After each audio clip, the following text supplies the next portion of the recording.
Listen, and I want everyone to be open-minded with this. Klotz, I think you might like this. Huh? I texted the doc about it today, and I said, I think there's something that we're thinking about that I haven't heard one person bring up Brad Holmes doing this. And I was like, it makes sense. And I went on PFF. I didn't just go on PFF, Klotzy. I went out there and looked at value grades. I went and looked at trading picks to make sure that the points added up for trades to see if this is possible for the Lions. You know how they do that. You know, they have their charts with how many points each draft pick in each round is worth. And I went and looked at everything. And I text people. I reached out to my consultants. And I said, I think this is something that Brad could do. Jeff, can you throw it up? This is new. Never done before. Never seen and never done before in the city of Detroit this year with the mock draft. Throw it up, Jeff. All right, talk to me, Boone. What do we got here? Wow, I mean, what is going on right now? This is something different. It might be scary. I want to take you guys back a little. Hey, rewind a little. Let me take. What year was J-Mo drafted? 2022. Correct. Let me take you back to a year where Brad Holmes drafted Aiden Hutchinson, number 2 overall. And then Brad said, I have a guy in this draft that I absolutely love, and I will do anything to get. And Brad Holmes, without a second first-round pick, said, I'm going to take a couple second rounds, and I'm trading back to the 12th overall pick, and I'm trading back into the first round to grab Jameson Williams and add him on this football team. Lukas Klotz, Jeff Iafrate, Lions fans, do not be shocked. I'll tell you this. Do not be shocked if Brad Holmes says, I want to stay at 28, but I want to get back into the first round, and I want to get my guy. I love this. I want to get my guy. So I said, I'm doing it. I'm staying at 28, and I'm going to find a way to get back into the first round without giving that up. And I'm going to go build this football team. And you know what I thought about with this, two boys? Every single Lions fan all offseason just kept saying, I want to make a splash. I want Brad to make a splash. I want him to make a splash. Get me Myles Garrett. Get me Max Crosby. Why can't the splash be in the NFL draft? Why can't he be like, hey, I'm moving into the first round again? He's done it before. Is this a big splash, boys? I would say so, yes. Boom. I would say this is pretty big. Very big splash going into there. So this is what I did. I gave up. I'll break the trade down for you just so people know in context it makes sense. Detroit Lions have given up the 60th overall pick. We gave up a 2026 second round pick. So we gave up a second last year. You guys know when J-Mo got traded, they gave up a second round pick and then a third round pick in 2026. The approximate, I went and looked at the value points for the draft picks as GMs typically look at, about 830 value points when you look at it, that the Chargers, and this is what the Chargers, by the way, that they would be receiving. And then the Detroit Lions would read number 22, or they would give up number 22 and 125. So you get back number 125 and you get number 22, and that's approximately 800 value points. So it lines up to where it's very, very similar. The trade makes sense. And you get into the first round using next year's picks, the Aaron Glenn third round comp pick, essentially, and you use your second round pick next year and you get out of the second round. So you're able to trade up and go get James Pearce Jr. I don't think I have to break down the James Pearce Jr. Draft or you pick that much. We all know what James Pearce is about. People say Schiff got said character issues. That's something I think, and I think you guys agree going into the draft. That's something that they don't really need to look at anymore because the locker room is built up. You have a culture. That's something that can't get kind of sideswiped from a guy like James Pearce. I think he comes in, and that's kind of your splash at the edge, boys. I stayed at 28. This is where my mind went, boys. I said, if you're trading in, you're getting yourself your edge, and you're going to get yourself your future offensive lineman. And I went and got Gray Zabel at 28. He fell to 28. I know there's some that he's not available. I think he'll be there at 28 every time. Kind of a flexible offensive lineman, boys. If you want to play him at tackle, if this is a guy that you want to throw inside and play at guard for Graham, I think there's a chance that you can develop and get him ready to do that as well. So I like the Gray Zabel. I think this is something to where in the very first round, you add two pieces that can make an impact for your football team to win a Super. This is a Super Bowl move, boys. Right? Agree, Boone. This right here, Yeah. if Brad goes in there and gets an offensive lineman that's going to start for you for the whole future and solidify this O-line for the future, and you get an edge rusher across from Hutch, this is what we call a Super Bowl move right here. There is no more, hey, we got all these picks. Let's get guys to develop. Nope. Let's use our picks. Let's get guys to help us today. This is a Philadelphia Eagles type of move. All right, we'll move on from that. 102, I got Deion Walker. People know about Deion Walker. I watched more film on him today. Jeff, I saw you picked him this morning, and he's always available at 102 for me or around that side for me. And I'll tell you what, this man, for his size, he moves. Like we talked about at the combine, we saw him, boys, and he looked a little like, what would you say? Like he looked a little different, like long legs, like very he's tall. He's built like it's like a weird build. Different, like a giraffe, I would say. Yeah. Well, okay. Yeah, we'll go with that. Like a big We'll go with giraffe. that. I don't know. But I just think at that size, like how mobile he is, like man, that's gonna be Hey, he unbelievable. plays like a lion though. He does, Yeah. and he's good in the he can be good in the run game. I think. I don't know. It's hard to tell at the NFL level how he's going to be able to step into that, but he can get to the quarterback. He's going to be able to create havoc. So I like that. I don't know if you guys are familiar with this kid at 123. Have you heard of him, Jeff?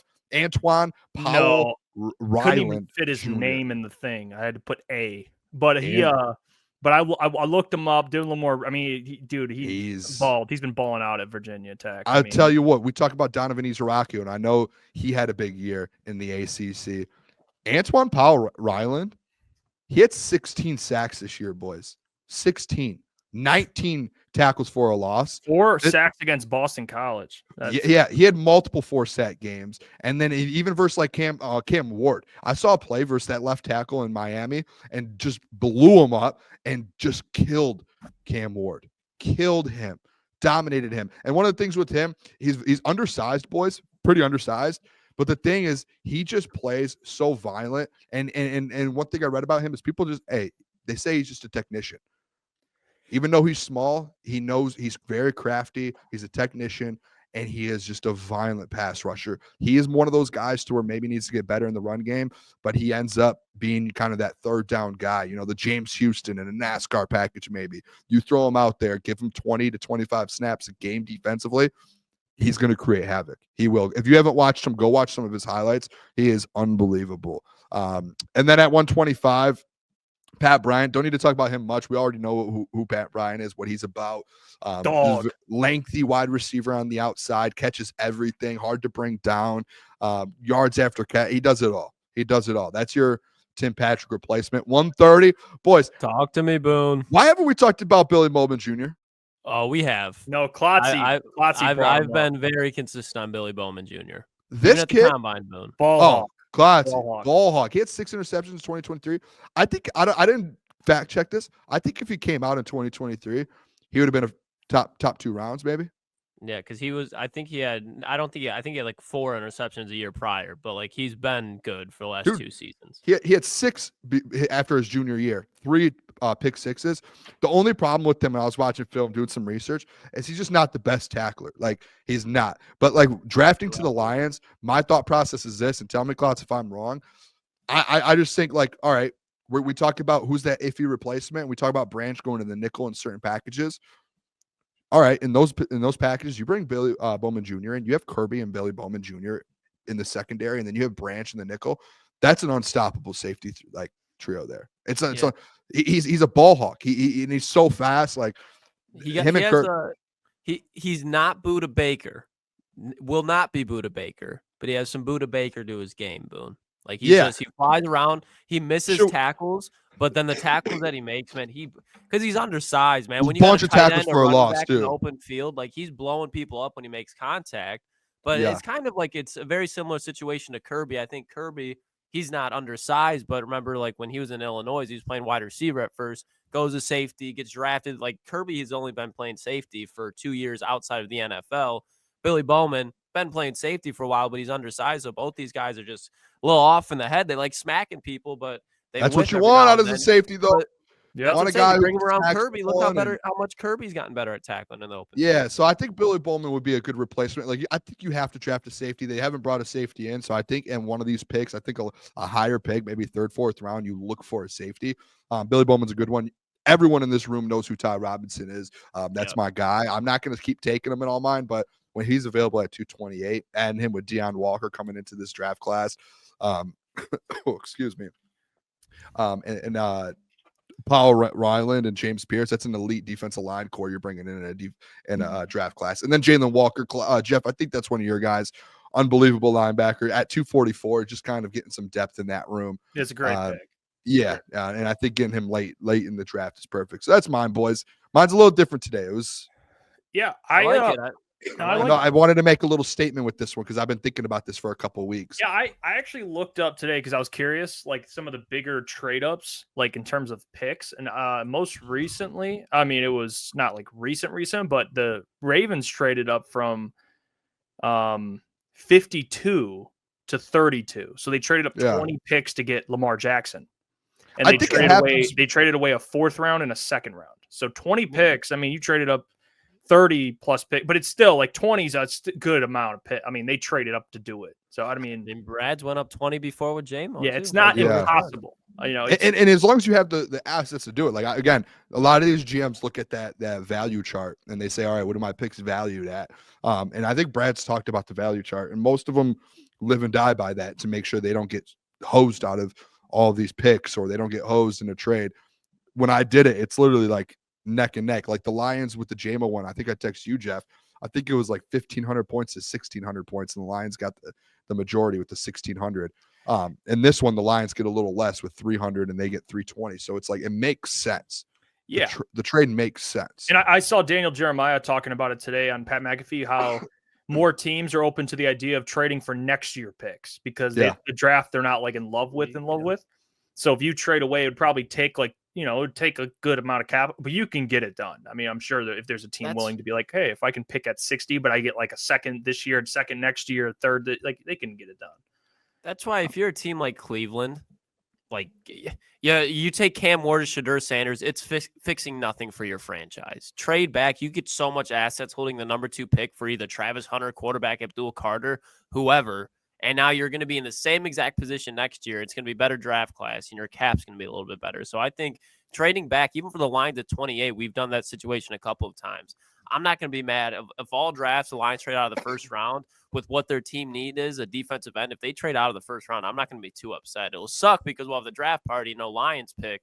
But as far as what the Lions are getting, they're going to get more assets in either this draft to add depth on the defensive line or fill holes next year when that money is going to be a little bit tighter. So trading back in this year's draft, I think, is probably better than trading up multiple picks. But so this is the thing too. Like Andrew did this. He said, I think what puts the scenario over the top is getting 22 while retaining 28. I just don't think people realize, like, I think when you think, hey, trade up into the 1st round, I think everyone just thinks like, oh, just give up your 1st pick in the 1st. Like that's not always the scenario. You could keep your 1st and you can go back into the 1st round and get someone. And that's where I think some people don't kind of look at it. And if you like, all right, you're giving up a 2nd and a 3rd to get back into the 1st, and it makes sense. And Jeff, like we've seen trades like that happen. It's a scenario to where, again, the reason I thought of it is like, hey, no one's really brought this up because it's typically like, hey, do you stay at 28? Do you move up or do you move back? Right. We've seen Brad get 2 1st-round picks in a draft. We've seen him on draft night be like, I want another guy in the 1st. We know how valuable off 60 to 22. That is like that's for Steph from deep. It would be impressive. I don't think it's so impossible. I'm a Chargers fan. Yeah, I don't think it's impossible. I think it's unlikely, but I don't think it's impossible. I'm not going to argue that with you that it's impossible. You just have to find the right team in the 1st that's willing to say, hey, I'll move back.